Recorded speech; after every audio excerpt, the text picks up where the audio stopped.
جو شرر ورنہ ہم اے اہل نظر جاتے ہیں۔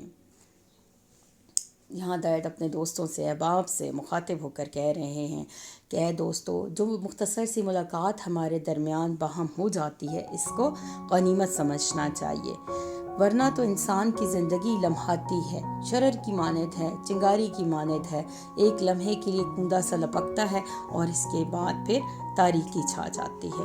یہ جو دوسرا مصرع ہے اس میں تشبیہ استعمال ہوئی ہے شرر کی انسانی زندگی کے لیے۔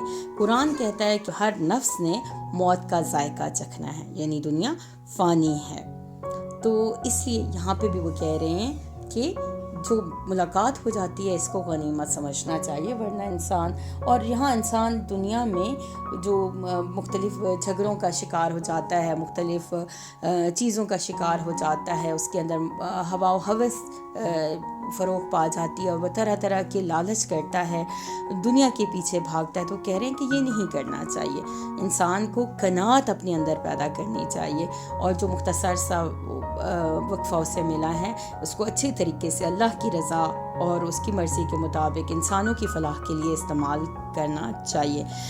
ہاں میں نے گل کو ہے کتنا ثبات، کلی نے یہ سن کر تبسم کیا، یہ میر تقی میر کا شعر ہے۔ تو یہ جو فنا کا ہے فلسفہ، یہ اردو شاعری کا بڑا روایتی سا فلسفہ ہے، بڑا روایتی سا نظریہ ہے کہ زندگی جو ہے وہ مختصر سی ہے، زیادہ دائمی ہے ہی نہیں۔ بے ہنر دشمنی اہل ہنر سے آ کر منہ پر چڑھتے تو ہیں پر دل سے اتر جاتے ہیں۔ بے ہنر اور حاسد لوگ اپنے حسد اور جلن کی وجہ سے اہل ہنر اور باکمال لوگوں کے ساتھ طرح طرح کی بدسلوکی کرتے ہیں، ان کی مخالفت کرتے ہیں، ان کو ذلیل و خوار کرنے کی کوشش کرتے ہیں، جا بجا ان کی توہین کرتے ہیں، ان کے ہنر کو بھی ان کی بے ہنری سمجھتے ہیں۔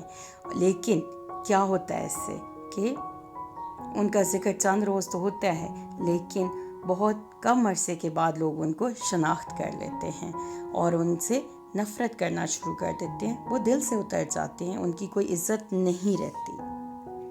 یہ بھی ہو سکتا ہے کہ روایتی طور پہ مختلف لوگ شورا کی مخالفت بھی کرتے تھے، اس دور میں بھی کرتے تھے، آج عصر حاضر میں بھی یہ ہوتا ہے، معاصرانہ چپکلش رہتی ہے شورا کے درمیان، اہل ہنر کے درمیان۔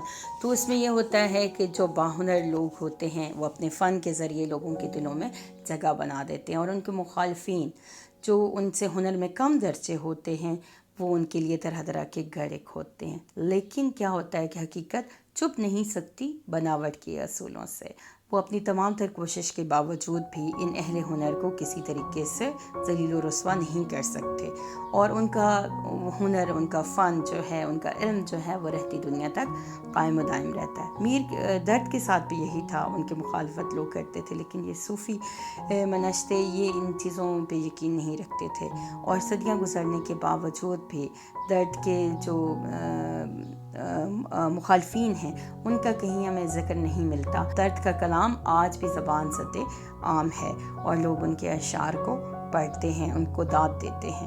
ہم کسی راہ سے واقف نہیں چوں نور نظر، رہنما تو ہی تو ہوتا ہے جدھر جاتے ہیں۔ خواجہ میر درد اس شعر میں اللہ تعالیٰ کی رہنمائی کو نور نظر سے تشبیہ دے رہے ہیں۔ وہ کہتے ہیں کہ جس طرح آنکھ کا نور انسان کو راستہ دکھاتا ہے، ٹھوکروں سے بچاتا ہے، اسی طریقے سے اللہ کی رحمت، اس کی توفیق، اس کی ہدایت اور اس کا کرم جب ہمارے شامل حال ہوتا ہے تو ہم گرنے سے بچ جاتے ہیں۔ اس حقیقت کا قرآن میں بھی تذکرہ کیا گیا ہے۔ بے شک دنیا میں رہنمائی صرف اللہ کی ہے۔ یہی وجہ ہے کہ دن میں ہم متعدد بار اللہ کے حضور کھڑے ہوتے ہیں اور اپنی بے بسی کا اظہار کرتے ہیں اور اللہ کو پکارتے ہیں اور کہتے ہیں اہدنا الصراط المستقیم، یعنی اے ہمارے رب ہمیں سیدھا راستہ دکھا۔ ہمیں برے اور بھلے کی تمیز نہیں ہے، ہم اللہ سے ہدایت مانگتے ہیں۔ اسی ہدایت کے لیے اللہ نے ہمارے لیے انبیاء بھیجے، صوفیاء اور اولیاء کرام جو ہیں انہوں نے ہماری ہدایت کا کام سر انجام دیا۔ تو یہاں پہ بھی کہتے ہیں کہ انسان خود اپنی عقل سے کسی راہ کا تعین نہیں کر سکتا۔ انسان جو مرضی کر لے، لیکن اگر اللہ توفیق نہ دے تو وہ کبھی ہدایت کے راستے پہ نہیں چل سکتا۔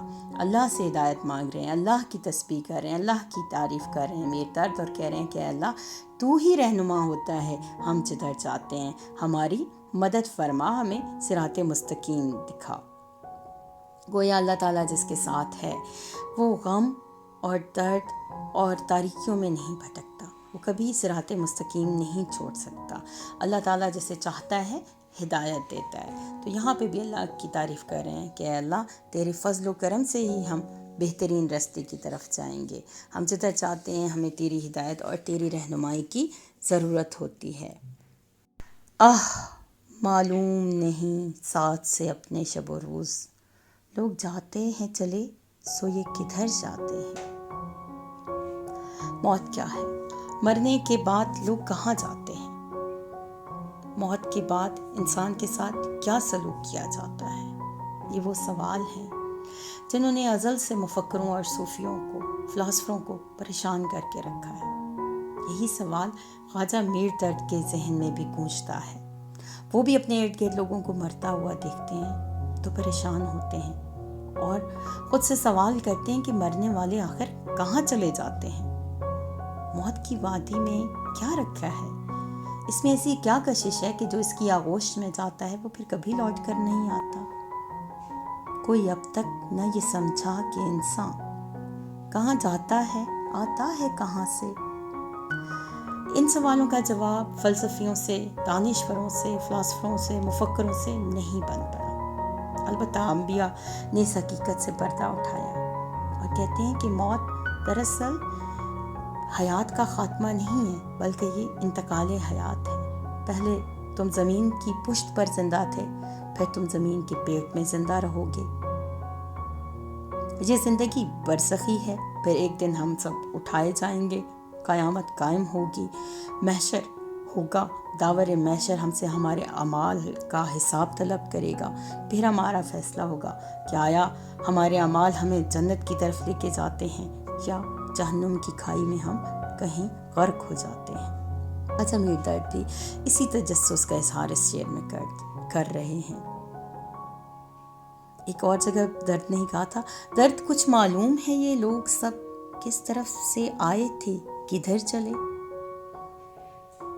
موت اختتام زندگی نہیں ہے، بلکہ موت شام زندگی ہے۔ تا قیامت نہیں مٹنے کا دل عالم سے، تا قیامت نہیں مٹنے کا دل عالم سے، درد ہم اپنے عوض چھوڑے اثر چاہتے ہیں۔ میر درد کے اس شعر میں شاعرانہ تعلی ہے۔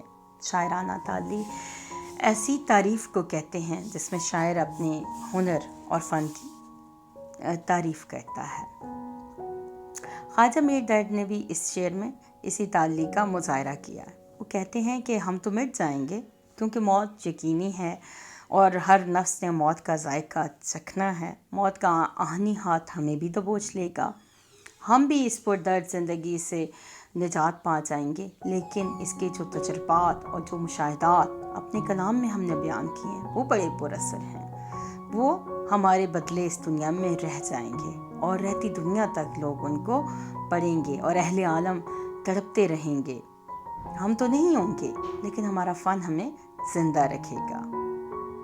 یہ ایک مسلمہ حقیقت ہے کہ ادیب اور شاعر تو موت کے گھاٹ اتر جاتا ہے، لیکن وہ اپنے کلام اور اپنی تخلیقات کے ذریعے دنیا میں رہتا ہے اور لوگ اس کو سراہتے ہیں۔ بقول میر تقی میر، پڑھتے پھریں گے گلیوں میں ان ریختوں کو لوگ، مدت رہیں گی یاد یہ باتیں ہماریاں،